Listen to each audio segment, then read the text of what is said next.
it's amazing that we have so many little ones in here this morning because, you know, Tom and I come in, we're at this, every week with the exception of 1 or 2 a month, so we're sort of talking what inspires us. We come here and just talk about what inspires us. And there was something that, because hopefully it'll inspire you too, right? So this week,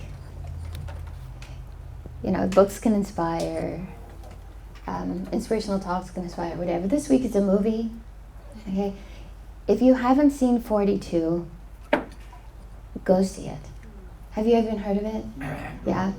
It's the story of Jackie Robinson and being the first black baseball player.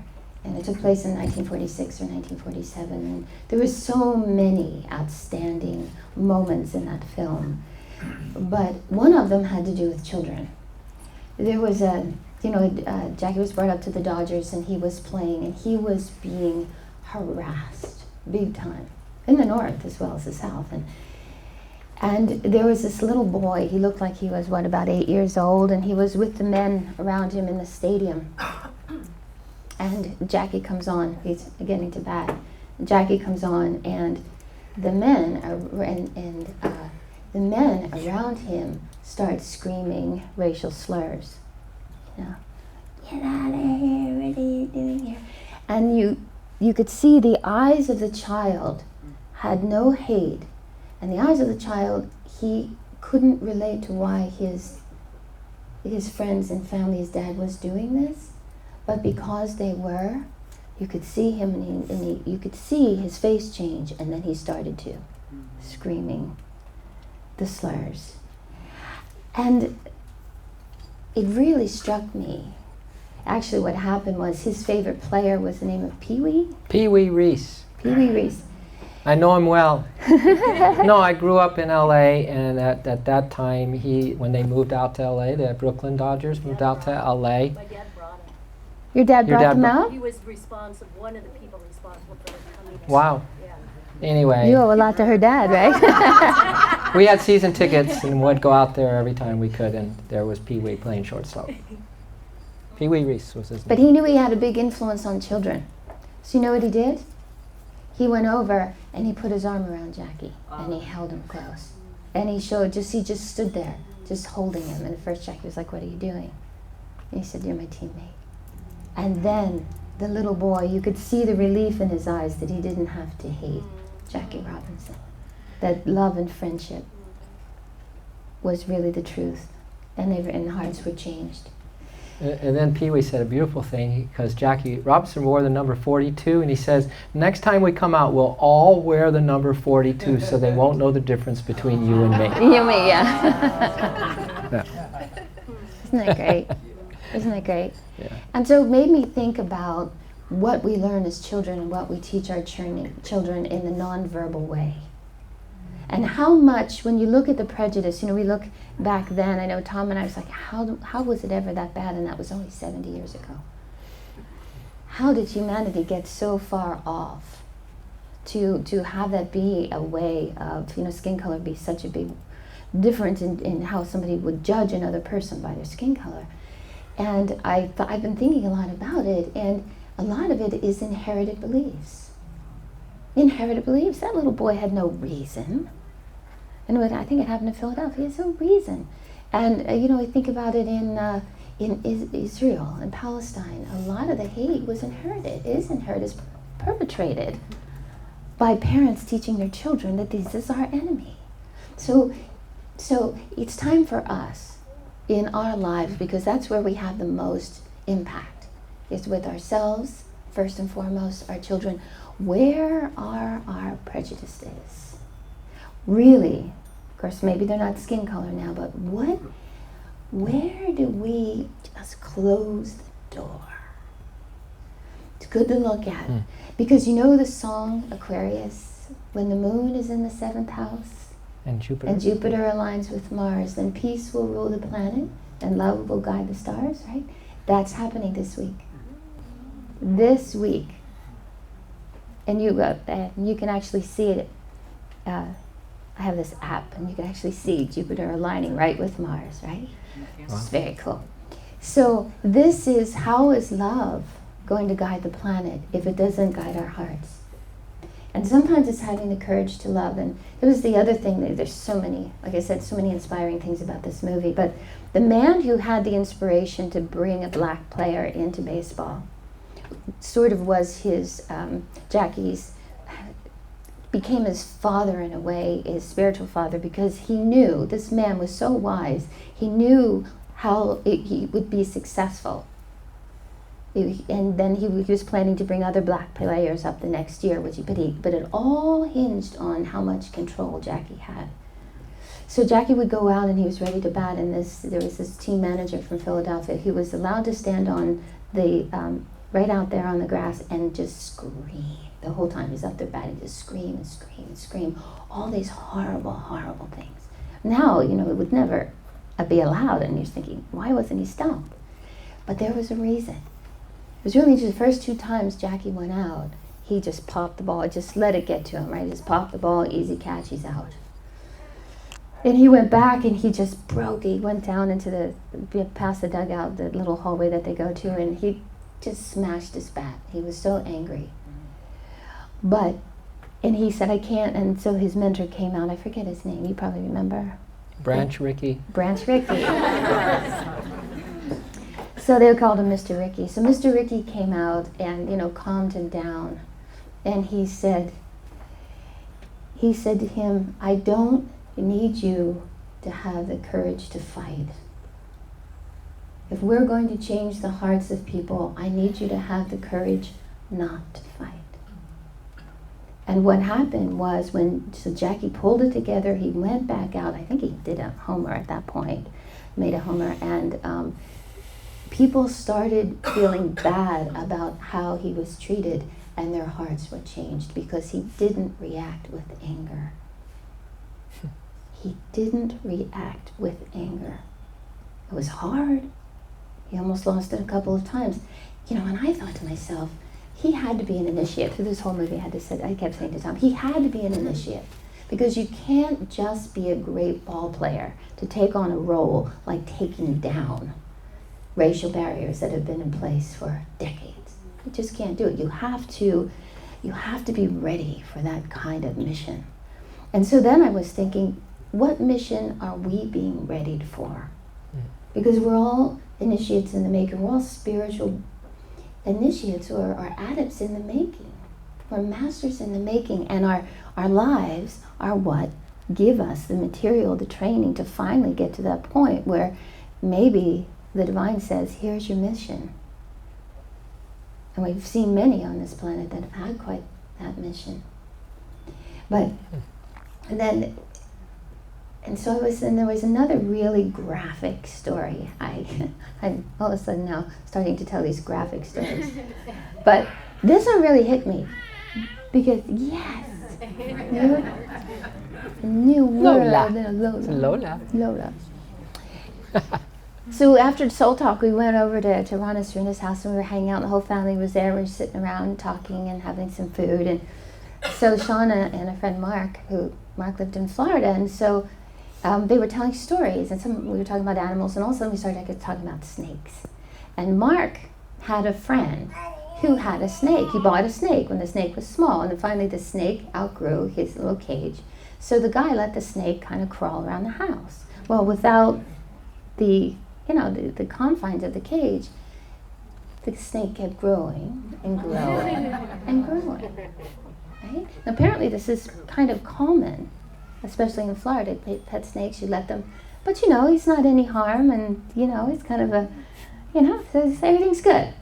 So the guy one day decides to take a nap on his couch, and he's sleeping, and he wakes up, and he looks over the couch, and there's a snake on the ground, right alongside the couch, completely stretched out. From toe to the top of his head, and that is so weird. I've never seen that before. And usually snakes, right, are like this. Wow, that's weird. What's he up to? And he dismissed it. A couple of weeks later, same thing happened. He was taking a nap, and he decides to look over, and sure, there's a snake completely stretched out. From toe to, point to point.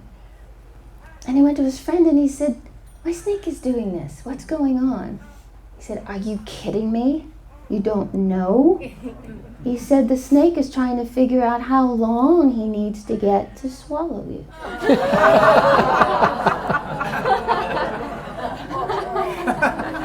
How long does he have to grow? God. It's a campfire story. Campfire story.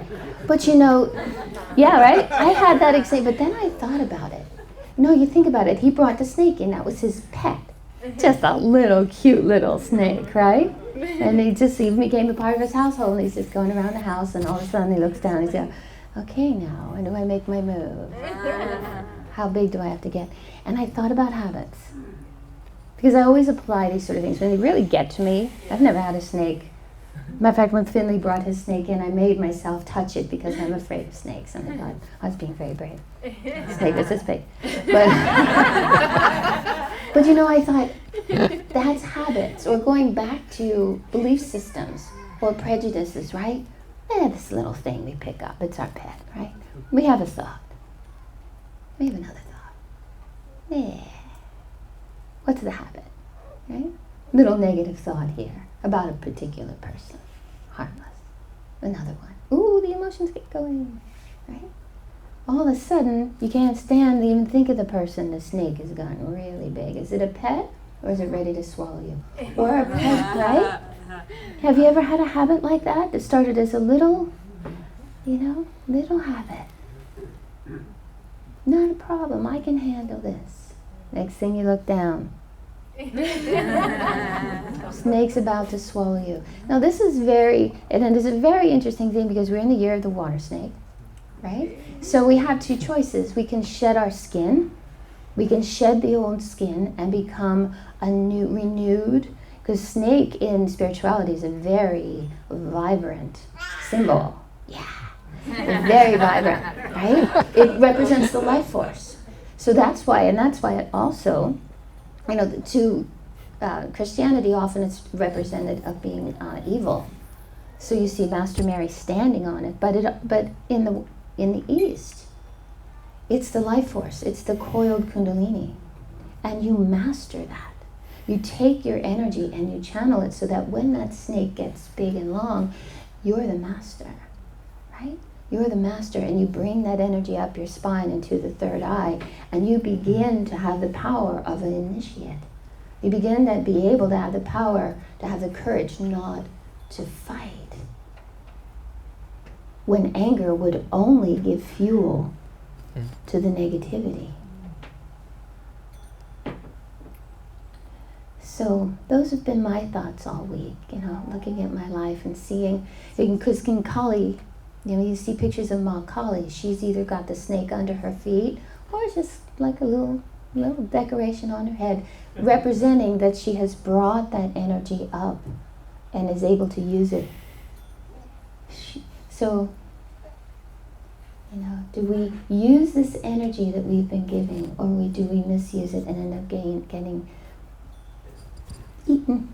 And then we have to come back and be a gypsy. That's what that song's about, about being a divine gypsy and trying out different ways of being in different lifetimes with different skin color and different eye color and living in different places on the planet till finally we get it and we've got the snakes coiled on our head and we are masters. So all we really need to consider is just one habit that's growing big, and it's a tough one, and we do what we can with it or not do what we can with it, but just one habit. And you realize, see, that side of us that's trying to keep us small and limited and diluted is gets active when we make a strong determination. It's just like, like you say, well, finally, I'm gonna start coming to yoga regularly, and all of a sudden you see that there's all these reasons not to. As soon as you decided on something, then it seems like that the other side that makes things difficult for us to follow up on our word just kind of gets active. But all we need to do is consider one, and that is our Jackie Robinson story. That is where the universe has put you and me as the one who is breaking through or breaking to tradition. Maybe your lineage were folks that that got angry. just got angry and just nailed people right and left. The dinner table, whenever you could, you go out and in that little hush-hush kind of talk, and you're looking at people in the restaurant. I'm kind of talking about my own family a little bit here. And you grow up in that. And you're Jackie Ross, your time, my time, each one here, this is the incarnation to deal with that thing. This is the incarnation to have the guts, not to fight with that snake of that bad habit, but to get busy and to have the guts to focus on the light, to focus on people who have self-control, people who are peaceful. That's the key, because then this old habit, this snake, will disappear as though it had never been. If you and I don't have time to feed it, you know, you've heard that. And if we feed, whatever grows is what we feed. So, but I want to go back to a story as a little boy. I was still taking my afternoon naps, and we had an Afro-American nanny. I had an Afro-American nanny. Her name was Lottie, and I just loved her to pieces. And she called me her little boy blue. I was her little boy blue. And this was the early 50s. This was in the early 50s. And I remember one afternoon before the nap, I had one of those little airplanes, and you turn the propeller and it's a rubber band, and it's just this little light wood kind of thing, and you just the rubber band, and then you just let it flake. So right before my nap, we're out in the front. I love that little airplane. I just loved it. And I let it fling, and the thing went, and it ended up in the top of a tree. And I started crying because my plane was in the top of the tree, and she's saying, well, I think there's nothing we can do. You got to go take it. No, I want my plane. I want my plane. I want my plane. And I went, she took me in, and I fell asleep, and I was so discouraged because all I knew was that plane was irretrievable and at the top of the tree. When I woke up from my nap, at the foot of my bed was the airplane. I mean, you have stories, don't you? Have some stories of things like that where it's just like, what? It was like, wow. And I went, and when I saw her, she never told me how she got it down. She never told me. Maybe she got a neighbor, or whatever, but she got that airplane down. Huh? She got a new one. She got a new one. Maybe so. I'll never know. But Lottie was my hero, absolutely, for sure. Another little story to show you how we just don't make tendencies through habit in this life. We bring them over. And my family was a tad bit impatient, and I'm being very kind, really impatient. And I remember at still that young age, a little older, but at a young age enough to go do an errand at our corner pharmacy. That's when pharmacies still were like a pharmacy drugstore type of place. And they served a soda fountain, the soda drinks and all that kind of thing. And I went through the errand, and my mom just gave me the thing to pick it up. And I gave it to the counter. I could hardly look up over the counter to the person. And they say, oh, okay, I'll be right with you. Something just hit me from the past, and I just started screaming, no, I want it now. No, I want it now. And I'm going, what? What is that? I don't know where that came from. Impatience and anger. I want it now. Spoiledness to the nth degree. So I relay those two stories because for me, that was part of the big snake for me. And I had other big snakes too. So my soul made a contract with me that this life I was going to do something about it. I just couldn't. I couldn't.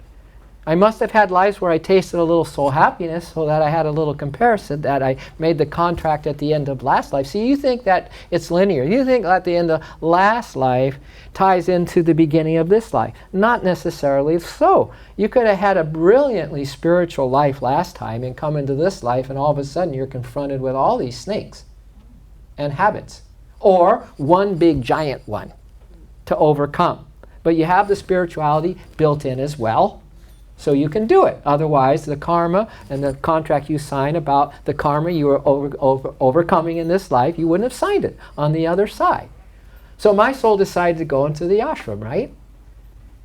And spend my life kind of disciplining myself and learning how to love the light and just being patient with all the stuff that still was with me, even though I was in the ashram year after year after year after year. But I remember I was getting impatient.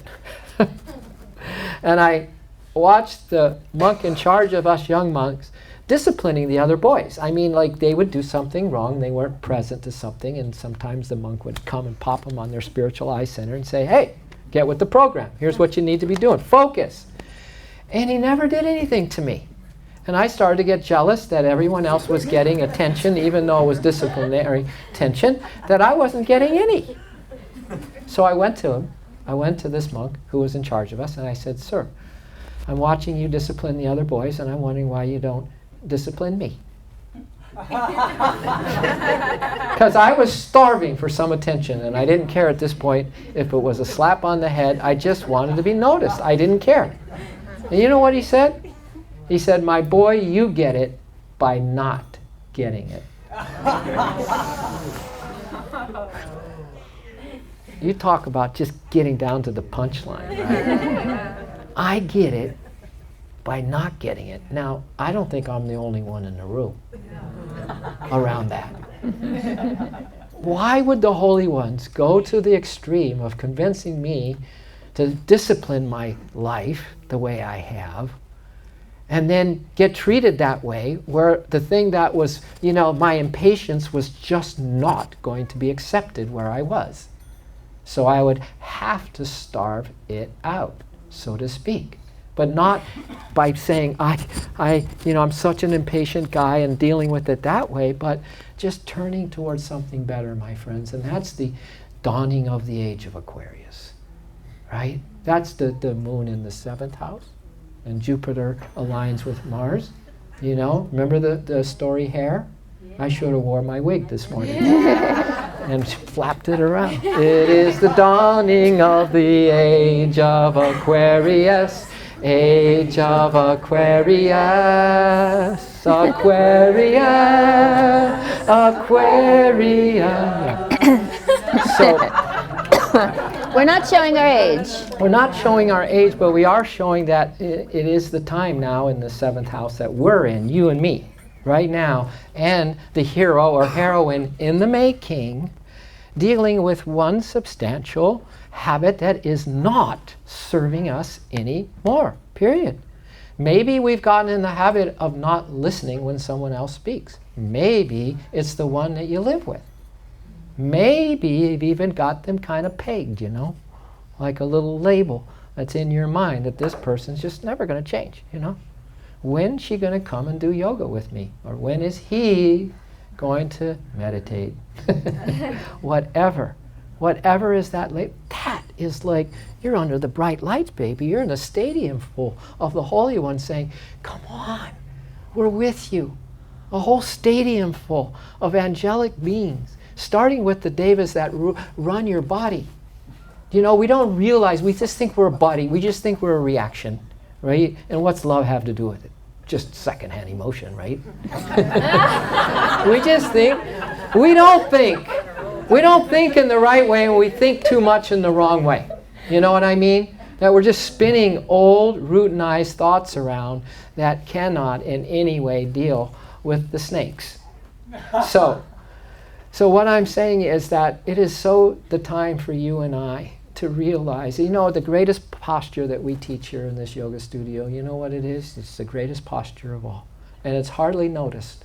And all it is just to tip your chin down.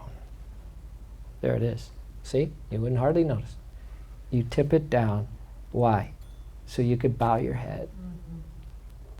So you could bow your head today, this Sunday, and know how the forces, the divine forces and the divinity in you and me have it planned out, mapped out to absolute perfection for you to rise up into who you really are, to just so get embraced by the love of the universe for you, that the things that are troubling you, just like they're gone. They're just dissolved out of existence. It's just like this mega dream that you're having, and all of a sudden you wake up and you realize, I don't need to dream. I don't need to create the dream of the life that I'm living, and the life that I'm thinking, and the life that I'm feeling, and the life that I'm reacting with. I don't need that dream at all. But you know what I do need? I need to bow my head more. And I need to just embrace the love that's loving me. Why would I close up shop to that? It's kind of ridiculous how you and I could think that there's any other possibility but to open up to the soul reality that you yourself are love. So then I read in the Gita the other day, because I don't know what your truth is, and it could be some pop songs, some artists. Maybe you're just like so behind this artist because they sing a song that helps you see things differently and more positively. Wow, that's awesome. For me, it's the scripture Bhagavad Gita, and sometimes I don't even need to open its pages. I just know the pages are chock filled with truth that helps me awake. So I just hold it next to my heart. I just hold the pages because there's truth in the pages. This is very powerful. Truth is very powerful, especially when you really, really want to access it, especially when you really want to get to know it, especially when you want to apply it in your life, right? When you want to live it, so that you can be the one pioneer in your lineage that stopped the impatience, that stopped the anger. Wow, can you imagine what a hero each of us has as a potential in this life? Now, the buck stops with you and me, and no longer is the passing down, because Trish mentioned how we need to be the example, we need to hold the conscious for our young people. Oh my gosh, it just makes our story today under the bright lights again of the heavenly worlds, watching to see if you and I follow up on our word, because I promise you, each of you signed a soul contract to deal with the big snake. Or a couple smaller ones. But I know that each of you did. So as we sit here now, know that this is the option.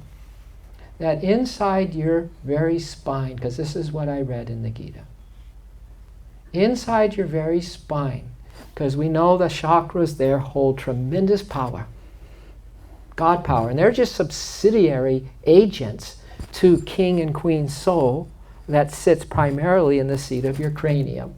The infinite spirit indwelling right in your cranium. Unbelievable.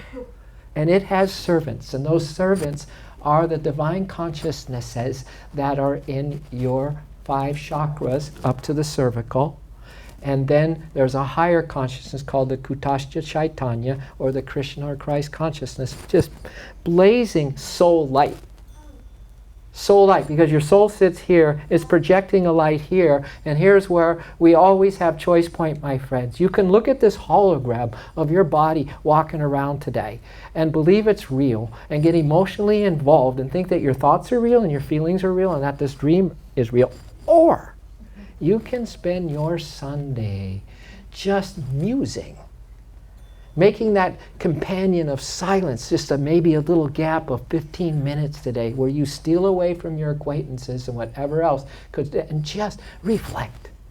Take your chin, bow it a little bit, and contemplate, even for 15 minutes today, that, wow, I am an absolute miracle. There is just divine life all around me. And see if you can start to muster up and help yourself to wake up. But here's the deities that I read about in the Gita that live to support my very body, to sustain just my body. 5 deities in the first 5 chakras. I couldn't believe it when I read this in the Bhagavad Gita. At your root chakra is Ganesha. Ganesha, that remover of obstacle. Ganesha also represents success. So there is a deity, a power, a force that is supporting you at the very foundation of your life to be successful in overcoming or loving out of existence or letting the light just dissolve the snakes of our habits that no longer serve us and our family and our generation. You know who you got at your 2nd chakra? Adi Shakti, Namo, Namo. Adi Shakti, Namo, Namo. So that's part of Kundalini and host to waking up the Adi Shakti, the goddess Shakti. Shakti, the goddess, is at your 2nd chakra. All right, so if you need a little divine support and nourishment and nurturing and just to get going, that Shakti, that energy, that's going to be necessary for you to up-level your consciousness today, because you only got today, then you call on Shakti. She's there for you. And these are just to sustain the body. So your body temple is filled with light and filled with good energy. Wow. You know who you got at the 3rd? You have a sun god, Surya. Those of you who do yoga, that Surya Namaskar, the sun salutes, you got The main person right there, Surya, the sun god, at your fire center, blazing a trail for you and me, and doing the one thing that no one else has ever done in your lineage, and that is maybe overcoming a habit that's been passed down. Fourth, it gets better. Fourth, we have Vishnu. We have the god Vishnu, the preserver. What does that mean? That there's a consciousness in creation that preserves what? Love. It preserves the golden Kodak moments. My gosh, I never thought as a monk of 25 years that I would have already so many Kodak moments watching my grandkids grow up. I don't know how to stop that film from rolling because it's too precious what I'm seeing now. I just want to say, no, this is the perfect age. What they're doing now, the little one, Taylor was singing, she sings along with the pop songs. She knows so many pop songs. She's 4 years old. So she turned some on the other day, and this last night, and me and Trish got to hear her sing along with these pop songs. It was adorable, right? So Vishnu, who some say, Krishna is an incarnation of Vishnu, the god Vishnu. But Vishnu is preserving your Kodak golden moments of this life. So if you're going to take a stroll down memory lane today, go back and just retrieve some of the golden moments of how this god of Vishnu, this so-called deity in your heart chakra, is preserving the most beautiful things that have happened to you in this life. And I know there are for many, many, many, many of those things for each one of us. Finally, at your fifth chakra, Lord Shiva, the destroyer. Uh-oh. What does that mean? That means that we can have the help of that God Shiva in just dissolving out of existence because of staying so positive in the heart, so many memories, creating new memories today of a love that transcends the changes that we're going through and the pulling down of those habits of our consciousness, that you and I can just feel that they're dissolving once and for all. As Ganesha clears the pathway at our first chakra, and at the fifth chakra, we have Shiva that's helping to dissolve these habits, these belief systems, these prejudices, these reactions. So I just want to leave you with that today, everybody, that you are gods and goddesses. And it's so amazing that we could spend a few minutes this morning just appreciating the bright side of our lives. Namaste.